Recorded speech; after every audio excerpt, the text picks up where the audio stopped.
महापालिका निवडणुकीचे महायुद्ध महाराष्ट्र वृत्तदर्शन न्यूज प्रस्तुत। महाराष्ट्र वृत्तदर्शन न्यूज प्रस्तुत महापालिका निवडणुकीचे महायुद्ध या विशेष कार्यक्रमामध्ये मी राजेंद्र कांबळे आपणा सर्वांचं स्वागत करतो।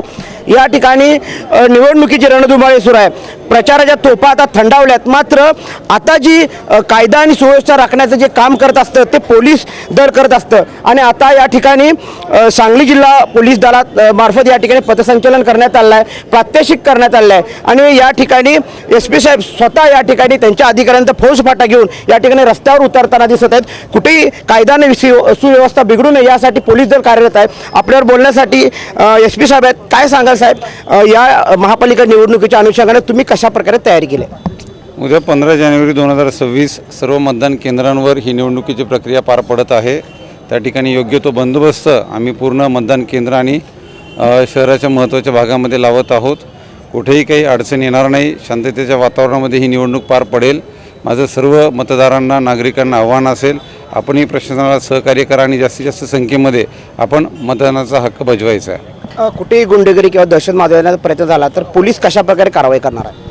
त्या ठिकाणी आम्ही 37(1)(3)चा आदेश, ज्याच्यामध्ये जमावबंदीचा आदेश लागू करण्यात आलेला आहे असा, आणि त्याचबरोबर आचारसंहिता पण लागू आहे। कुठेही उल्लंघनाची तक्रार प्राप्त झाली तर त्या ठिकाणी तात्काळ गुन्हे दाखल करण्यात येतील।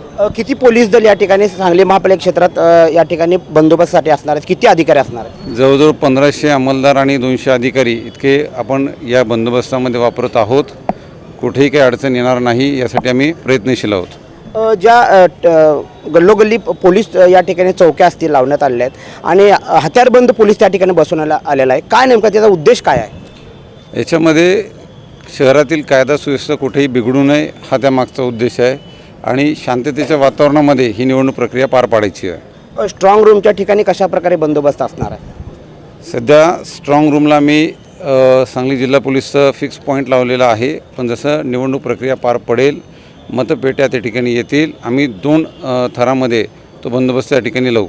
सोशल मीडियाच्या माध्यमातून आता प्रचार थांबला आहे, मात्र अफवा पसरवण्याची शक्यता आहे, त्यावर काय तुम्ही सांगाल? सोशल मीडियावर पण आमची करडी नजर आहे। कोणीही अफवा पसरवायच्या नाही आहेत, कोणाच्याही धार्मिक भावना दुखवायच्या नाही आहेत आणि आचारसंहितेचं उल्लंघन होईल या पद्धतीनं कोणीही सोशल मीडियावर पोस्ट प्रसारित करणार नाही असं आढळून आलं तर आम्ही गुन्हे दाखल करू।